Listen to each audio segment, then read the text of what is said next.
I marry you for the child, nothing more. The words hung in the dusty air of Reverend Miller's parlor like smoke from a dying fire. Margaret Thompson felt them settle into her chest, cold and final. She looked down at her 6-year-old son, Samuel, who clung to her worn cotton dress with small, trusting fingers. Jonathan Reed stood across from them, tall and weathered like an old fence post.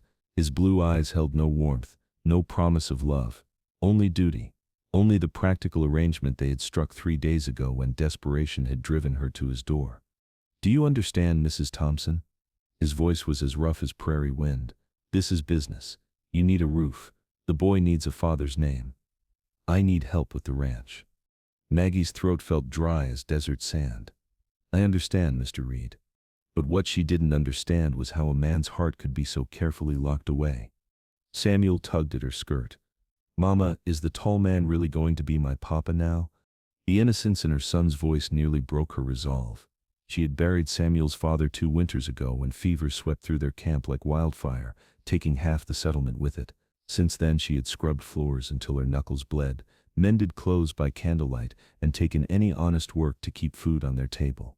She had sold her mother's silver locket, her wedding dress, everything of value. But winter was coming again with its cruel promise of hunger and cold, and she had nothing left to sell except her pride. The memory of their last night in the boarding house still haunted her. Samuel shivering under thin blankets asking why they couldn't have hot soup like the other children. That was the moment she knew she would do anything, even marry a stranger to give her son what he deserved. Yes, sweetheart, she whispered. Mr. Reed is going to take care of us now. Jonathan's jaw tightened slightly. He reached into his coat pocket and pulled out a simple gold band. No ceremony, no gentle words. He simply took her hand and slid the ring onto her finger with the efficiency of a man shoeing a horse. There, he said.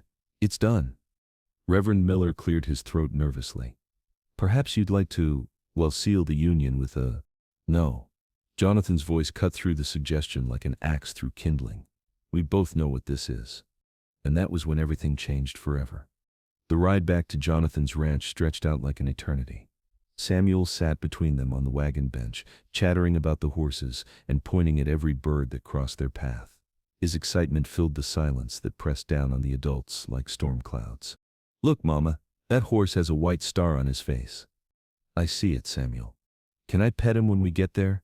Can I ride him? Does he have a name? Jonathan glanced down at the boy. For just a moment something flickered behind those guarded eyes. His name is Dusty, he said quietly. He's old and gentle, might let a boy sit on his back if he asks nicely. Samuel's face lit up like sunrise. Really? You'd let me? We'll see. But what Margaret didn't know was that Jonathan had been watching them both more carefully than he let on. The Reed Ranch sat in a valley between rolling hills, protected from the worst prairie winds. The house was solid timber, built to last. A barn stood nearby, along with a chicken coop, and a small vegetable garden that had seen better days. This is home now, Jonathan said, helping Margaret down from the wagon. Home. The word felt strange on her tongue. She had not had a real home since Samuel's father died. Inside, the house was clean but cold, furniture that served its purpose but held no warmth, no curtains at the windows to soften the harsh afternoon light, no photographs on the walls to speak of happy memories. No flowers in vases, no quilts draped over chairs, no sign that anyone truly lived here rather than simply existed day after empty day. The kitchen held the lingering scent of coffee and bacon, but also something else, loneliness. It clung to the walls like smoke from a fire that had burned too long alone. Your room is upstairs, Jonathan said, nodding toward the wooden staircase. The boy can have the small room next to it. I sleep downstairs. The arrangement was clear, separate lives under the same roof. Mr. Reed, Margaret began, but he was already heading for the door. I've got evening chores. Supper is usually bread and whatever's in the larder. You'll figure it out. And then he was gone, leaving her standing in the middle of a house that felt more like a business transaction than a home. Yet the real surprise was waiting just beyond the door. Samuel explored every corner of the house with the boundless energy of childhood. He raced up and down the stairs, his small boots echoing through the empty rooms. He peered into every closet and cupboard, pressed his face against the windows to watch Jonathan moving between the barn and the corral with the careful steps of a man who carried invisible burdens. Mama, why doesn't Mr. Reed smile? Did someone hurt his feelings?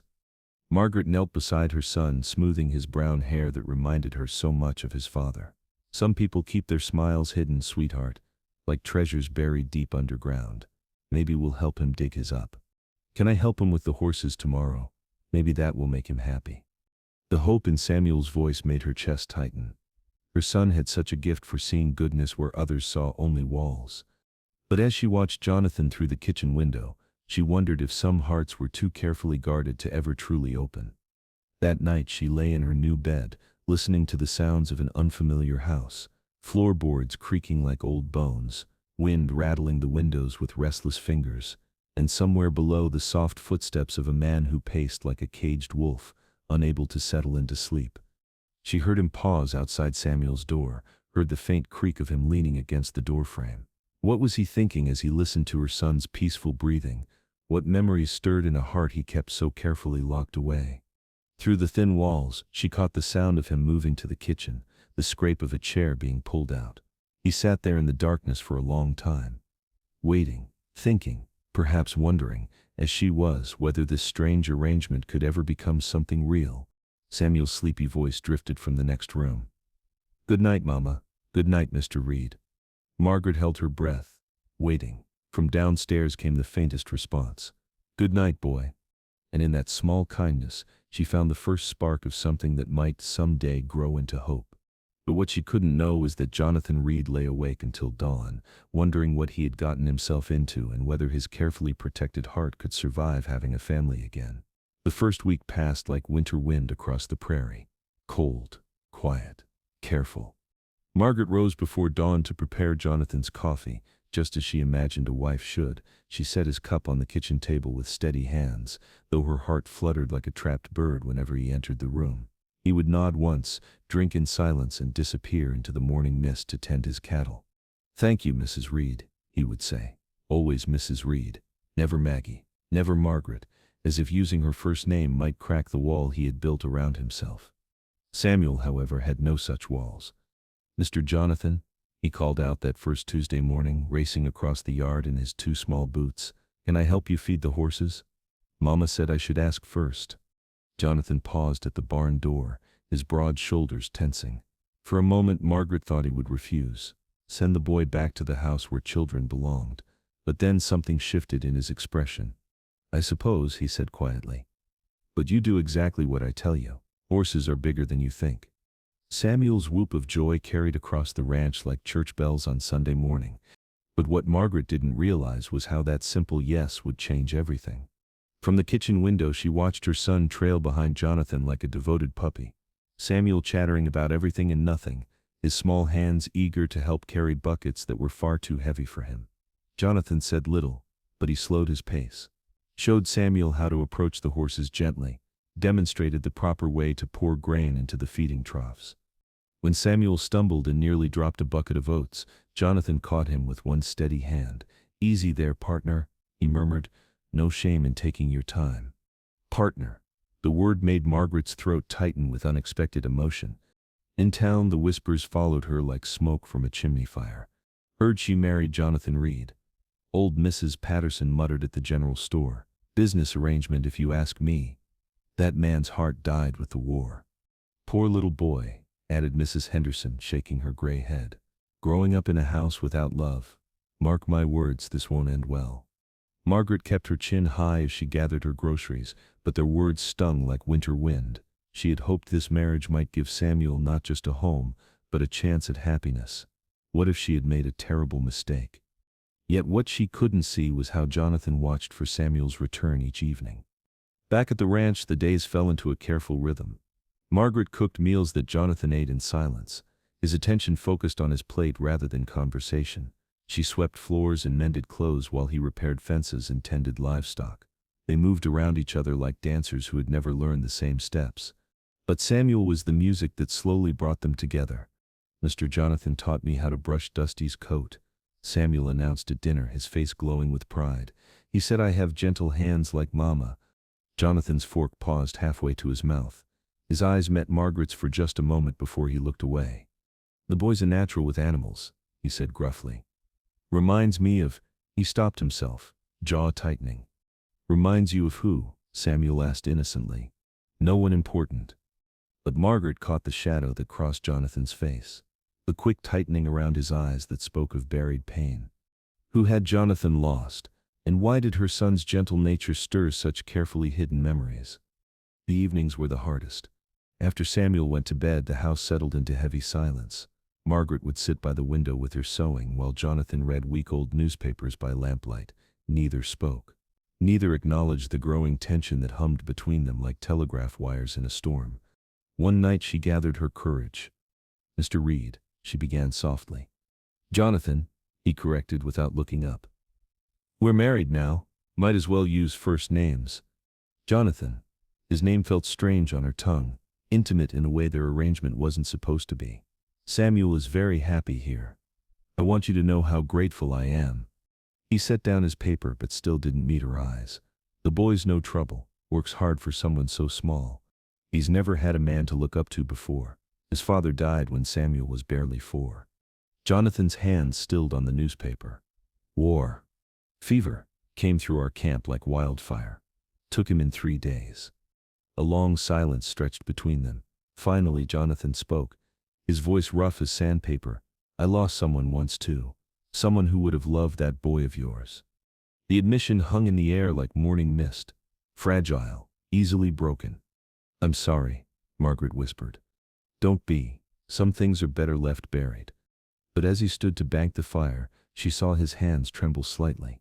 Whatever wound he carried was far from healed. And that was when she realized Jonathan Reed wasn't cold at all. He was afraid. The next morning brought unexpected warmth. Samuel burst into the kitchen as Margaret prepared breakfast, his face bright with excitement. "Mama," Mr. Jonathan said, "if I do good with the horses all week, he might teach me to ride. Really ride, not just sit on Dusty while he stands still." Margaret's heart swelled at her son's joy. When had she last seen him so animated, so full of hope and purpose? Did he now? She smiled. "And what did you promise in return?" "To be the best helper he's ever had. I'm going to learn everything about horses and cows and everything." Jonathan appeared in the doorway, his hat already in his hands. "Morning," he said quietly. "Good morning," Margaret replied. "Samuel tells me you're planning to teach him to ride." Something flickered in Jonathan's eyes. Uncertainty, perhaps. "If that's all right with you, boy needs to know how to handle himself around horses if he's going to live on a ranch." "I think that's wonderful." Their eyes met and held for a moment longer than necessary. Margaret felt heat rise in her cheeks and looked away, busying herself with the coffee pot. What was happening to the careful distance they had maintained? And why did the thought of it disappearing both terrify and thrill her? "Mr. Jonathan," Samuel piped up, "do you think I could have my own horse someday? A real one, not just for borrowing?" Jonathan knelt down to Samuel's level, his expression gentling in a way Margaret had never seen before. "Well now, partner, horses are a big responsibility. But if you prove you can handle that responsibility..." He trailed off, reaching out to ruffle Samuel's hair. "We'll see." Samuel threw his arms around Jonathan's neck in an impulsive hug. "Thank you, Mr. Jonathan. You're the best." Jonathan went very still. His arms slowly, hesitantly, came up to return the embrace. When he pulled back, his eyes were suspiciously bright. "You'd better get to your chores, boy, if you want that riding lesson." Samuel raced outside, leaving Margaret and Jonathan alone in the kitchen. The silence felt different now, charged with possibilities neither had dared to name. "He's getting attached to you," Margaret said softly. "Is that a problem?" "I don't know, is it?" Jonathan looked toward the door where Samuel had disappeared, his expression unreadable. "I never planned on caring about anyone again. Easier that way. Caring doesn't always go according to plan." He turned to study her face. "No," he said quietly. "It doesn't." For a heartbeat, Margaret thought he might say something more, might bridge the careful gap they had maintained between them. Instead, he settled his hat on his head and headed for the door. "I'll be in the north pasture if you need anything."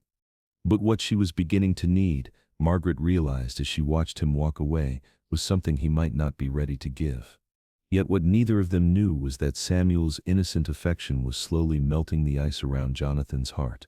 And sometimes the smallest flames burn the brightest in the deepest darkness.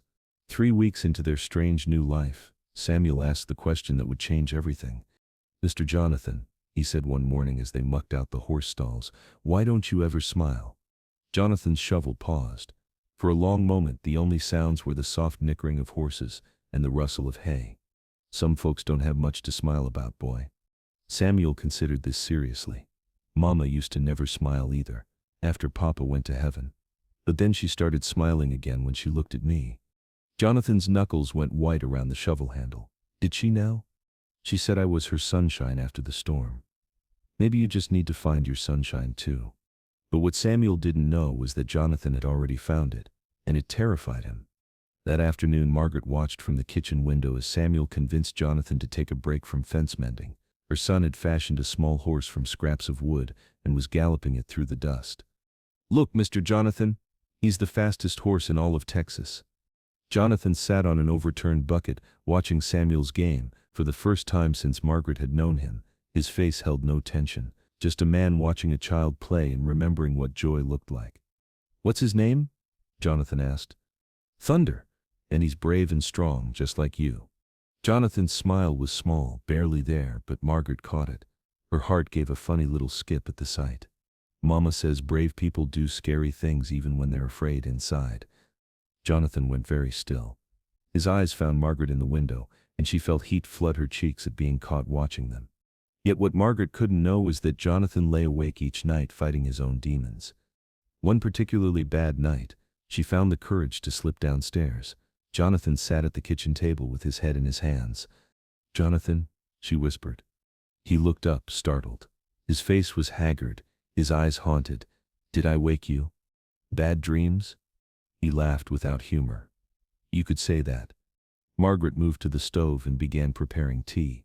"My husband used to have them too. After the fighting, said the war followed him home." Jonathan's hands clenched on the table. "Some wars never end." She set a cup in front of him, her fingers brushing his briefly. He didn't pull away. "What did you lose?" she asked gently. For a moment, she thought he wouldn't answer. Then, so quietly, "Everything." And that was when Margaret realized that Jonathan Reed wasn't just guarded, he was broken. The next morning brought the first frost of the season, and with it a change in Samuel. "I don't want to play outside today," he announced, clinging to Margaret's skirts. Jonathan frowned. "You feeling poorly, boy?" Samuel shook his head but remained pressed against his mother's side. "What's wrong, sweetheart? What if something bad happens? What if you leave while I'm not looking?" Margaret's heart clenched. The fear of abandonment was surfacing again. Jonathan knelt down to Samuel's level. "Look at me, partner. I'm not going anywhere. This is your home now. You understand? But what if you change your mind?" Jonathan reached into his vest pocket and pulled out a small, worn silver compass. "This belonged to my brother. He gave it to me before he didn't come home from the war, said it would always point me toward what mattered most." Samuel's eyes went wide. "What happened to your brother?" "He died protecting someone he loved, but he made me promise to keep living, to find something worth protecting again." Margaret felt tears sting her eyes at the raw pain in Jonathan's voice. "I want you to have this," Jonathan continued, pressing the compass into Samuel's hands. "I want you to always remember you belong here." Samuel threw his arms around Jonathan's neck. "I won't lose it, Mr. Jonathan, I promise." "I know you won't." Jonathan hugged him back, and over Samuel's head his eyes met Margaret's. But what none of them expected was how this moment would be tested all too soon. That afternoon Samuel helped Jonathan repair the barn roof. "Mama, look how high I am," he called out, grinning. "I see you, baby. Be careful. I'm not a baby anymore. I'm Mr. Jonathan's helper." Jonathan chuckled. "That's right. Best helper I've ever had. Mr. Jonathan, do you think my papa in heaven can see us working together?" Jonathan's hammer paused. "I think he can see everything that makes you happy. Then he knows you're taking good care of us. I think he would like you very much." Jonathan cleared his throat roughly. "I hope so, boy." At supper Samuel shared plans for all the projects he and Jonathan would tackle together. A tree house, a pen for the chickens, maybe a small vegetable garden. "We have lots of time though, right? Years and years?" The hope in Samuel's voice was so pure that Margaret felt her chest tighten. "Years and years," Jonathan confirmed quietly. After Samuel went to bed, Margaret and Jonathan sat in the parlor. Tonight the silence felt different, warmer. Thank you, Margaret said softly, for what you did today, with the compass. Jonathan didn't look up from his paper. Boy needed to know he was wanted. You didn't have to share something so personal. He was quiet for a long time. Then maybe it was time someone else carried it for a while. Jonathan, she began, then stopped. How could she tell him that this arrangement had stopped feeling like convenience and started feeling like hope? What is it, Margaret? Her name on his lips sent warmth through her chest. I'm glad we're here, all of us. He folded his paper and looked at her directly. So am I. And that was when Margaret knew she was falling in love with her husband. But what she didn't know was that upstairs Samuel clutched his compass and whispered, "Thank you for sending Mr. Jonathan to take care of us." Yet what none of them could foresee was that their fragile happiness was about to face its greatest test. The fever came without warning on a cold October night. Margaret woke to Samuel's restless tossing in the bed beside her. His small body burned like a coal from the fire, and his breathing came in shallow, rattling gasps that made her heart race with terror. Samuel. She pressed her palm to his forehead and jerked back at the heat radiating from his skin. Oh, sweetheart, no. His eyes fluttered open, unfocused and glassy. Mama? I don't feel good. Margaret's hands trembled as she reached for her robe. She had seen this before. The fever that swept through camps and settlements like wildfire. The fever that had taken Samuel's father. Jonathan, she called out, her voice breaking with panic. Jonathan, please. Heavy footsteps pounded up the stairs. Jonathan appeared in the doorway, his hair disheveled from sleep, but his eyes sharp and alert. What is it? Then he saw Samuel's flushed face and labored breathing, and his expression went deadly serious. How long has he been like this? I don't know, I just woke up and he was burning up. Margaret's voice cracked. Jonathan, I can't lose him. I can't. But what she didn't expect was the raw fear that flashed across Jonathan's face. Without a word, he scooped Samuel into his arms. The boy was so small against Jonathan's broad chest, so fragile and limp. We need to get his fever down, Jonathan said, his voice steady despite the terror in his eyes. Cold water. Lots of it. They worked together through the night like a team that had been fighting battles side by side for years. Margaret fetched basin after basin of cold water while Jonathan held Samuel, speaking to him in low, soothing tones. Stay with me, partner, he murmured, bathing Samuel's burning face with a damp cloth. You promised to help me build that treehouse, remember? Can't do it without you. Samuel's breathing grew more labored as the hours passed. His small chest rose and fell with tremendous effort, and sometimes he would stop breathing altogether for terrifying seconds before gasping back to life. Margaret watched Jonathan's face grow more haggard with each passing hour. She saw him fighting demons she couldn't name, battling memories that threatened to drown him. He's just like, Jonathan whispered, then stopped himself. Like who? Margaret asked gently. Jonathan's hands stilled on the cloth. My brother, Tommy? He was about Samuel's age when the fever took him? Before the war. I couldn't save him then either. And that was when Margaret understood the depth of Jonathan's terror. This isn't the same, she said firmly. Samuel is strong, and he's not alone. We're here. Jonathan looked at her with eyes full of desperate hope. What if I can't protect him? What if I fail him like I failed Tommy? You won't, Margaret said with fierce certainty. Because you love him, and love doesn't give up. As dawn broke gray and cold across the prairie, Samuel's fever reached its peak. He thrashed in Jonathan's arms, calling out for his father in heaven, mumbling words that made no sense. Jonathan held him tighter, his own tears falling freely now. Please, he whispered to the ceiling, to God, to anyone who might listen, please don't take him. My heart can't bear losing another child. Margaret felt her own tears spill over at the broken plea in Jonathan's voice. She had never heard him so vulnerable, so completely stripped of his careful defenses. Yet what neither of them expected was Samuel's small voice cutting through the darkness. Mr. Jonathan, Samuel's eyes fluttered open, clearer than they had been all night. Are you crying? Jonathan's breath caught. How are you feeling, partner? Samuel reached up with a trembling hand to touch Jonathan's wet cheek. Don't be sad. Papa told me in my dream that everything's gonna be okay. Did he now? Jonathan's voice was thick with emotion. Uh-huh. He said you're doing a real good job taking care of me and Mama. And he said to tell you that your brother Tommy is with him now. They're both watching over us. Jonathan's composure crumbled completely. He pulled Samuel against his chest and wept like a man whose heart was finally learning to heal.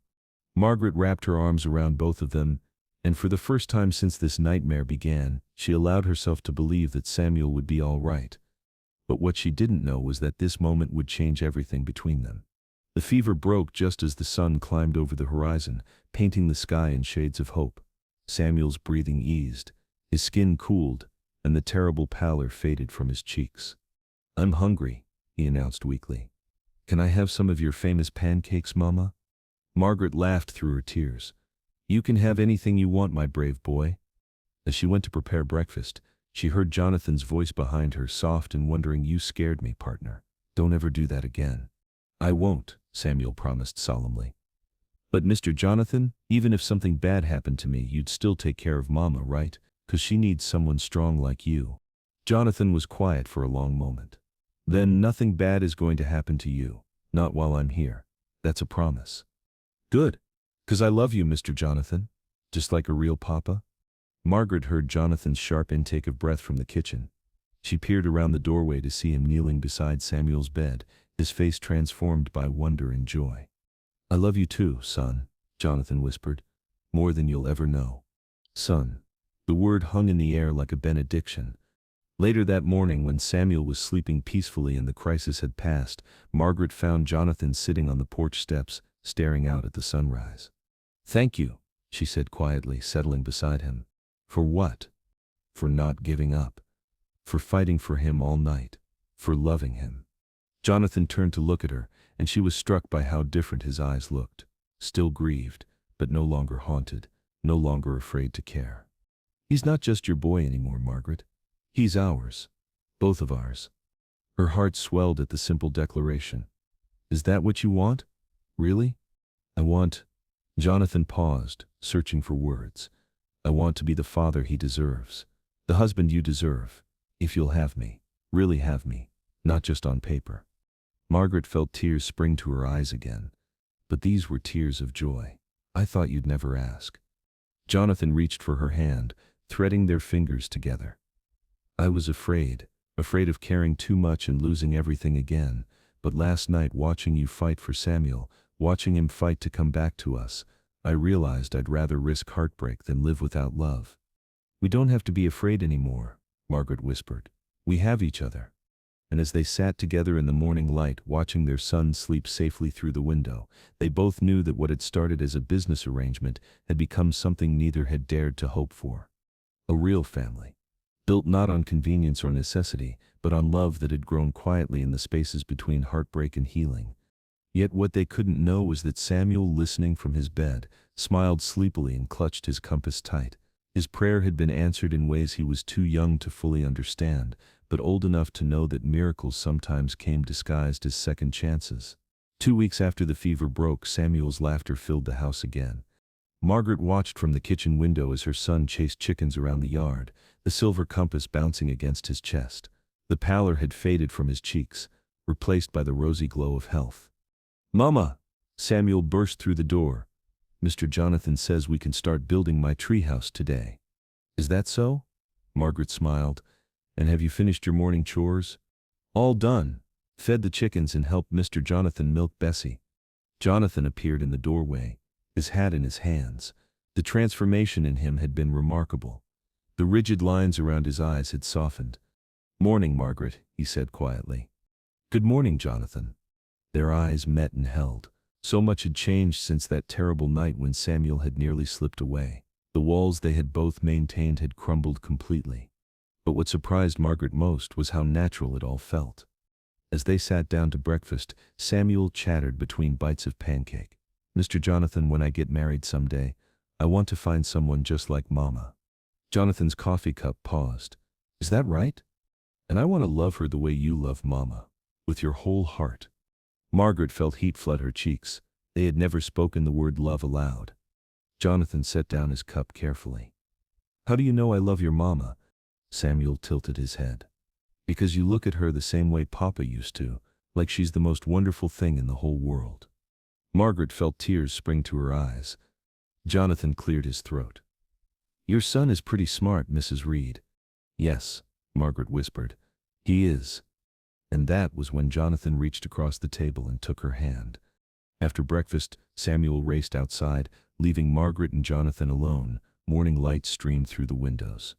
"Margaret," Jonathan began, then stopped. "What is it?" He moved to the window. "I need to tell you something, about that night when Samuel was sick." Margaret joined him. "You don't have to." "Yes, I do." He turned to face her. "When I thought we might lose him, I realized something. This stopped being an arrangement for me weeks ago. I fell in love with both of you." Margaret's heart hammered.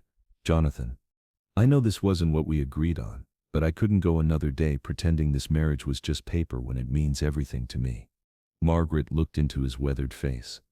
"Do you want to know a secret?" she said softly. "What's that?" "I fell in love with you the night you gave Samuel your brother's compass, when I saw your heart break open for a little boy who wasn't even yours." Jonathan's expression transformed. "Really? Really?" Margaret reached up to touch his cheek. "I love you, Jonathan Reed. The father Samuel adores. The husband I never dared to dream of." Jonathan cupped her face. "May I kiss you, Mrs. Reed? Really kiss you the way a man kisses his wife?" "I thought you'd never ask." When their lips met, it was nothing like their wedding kiss. This was full of promise and passion, of gratitude for second chances. Samuel's voice rang out. "Mama, Mr. Jonathan, come see what I found." They broke apart, laughing. But what neither expected was to find Sheriff Morrison in their front yard, talking to Samuel. "Morning, folks," the sheriff called out. "My wife insisted on bringing you soup when she heard about the boy's sickness." Mrs. Morrison stepped forward with a pot. "How are you feeling, young Samuel?" "All better," Samuel announced proudly. "Mr. Jonathan and Mama took real good care of me." Margaret felt Jonathan's hand settle on her back. "Folks in town have been talking about you three," Sheriff Morrison said, "saying how you've become quite the family." Margaret tensed. Instead, Mrs. Morrison smiled warmly. "A child needs both parents, and young Samuel has found himself a good father in Mr. Reed." Jonathan straightened. "I'm honored to be called his father." "And you, Mrs. Reed?" the sheriff asked. "You settling in well?" Margaret looked up at Jonathan, then at Samuel. "I've never been happier." After the visitors left, they spent the afternoon working on Samuel's treehouse. Jonathan showed Samuel how to hammer nails while Margaret provided lemonade. As the sun began to set, they stood back to admire their progress. The treehouse was just a platform, but to Samuel it was a castle. "Tomorrow we'll start on the walls," Jonathan promised. "And maybe a rope ladder?" Samuel asked hopefully. "Maybe," Jonathan chuckled. Margaret leaned into her husband's warmth. When had she last felt so complete? "Jonathan," she said quietly. Do you remember what you said at our wedding? About marrying me for the child and nothing more?" His arm tightened around her. "I remember. What would you say now?" Jonathan watched Samuel in the golden light of sunset. "I'd say I thought I was giving a child a home, but the truth is he gave me one. Both of you did." Margaret felt tears slip down her cheeks. "And I thought I was finding shelter from the storm. Instead, I found love." Samuel scrambled down and ran to them. "This is the best day ever. Can we have supper outside?" "We can have anything you want," Margaret laughed. "Samuel," Jonathan said gently, "what did I tell you about taking things one day at a time?" Samuel considered this. "That every day is a gift?" "That's right." "And what else?" "That we have lots of time because we're a real family now. Forever and ever." Jonathan knelt down. "And how do you feel about that, partner?" Samuel threw his arms around Jonathan's neck. "I love it. I love you and Mama and everything." Jonathan hugged him tight, then pulled Margaret into their embrace. "I love all of it too." As they stood there wrapped in each other's arms, Margaret marveled at the journey that had brought them here. She had come as a desperate woman seeking shelter. She was staying as a wife who had found her heart's home. "Are you happy, Mama?" Samuel asked. Margaret looked at her son, then at her husband. "Happier than I ever dreamed possible." And as the first stars appeared above their little ranch, three hearts that had once been separate beat together as one family. The business arrangement had become something beautiful. Love born not from passion but from shared sacrifice, and the miraculous way broken hearts can heal when they dare to trust again. Yet what Samuel whispered that night would stay with them forever. "I thought I was giving a child a home, but it was him who gave me one." Because sometimes the most beautiful love stories begin not with passion, but with purpose. And sometimes a marriage of convenience becomes the greatest convenience of all, a lifetime of love.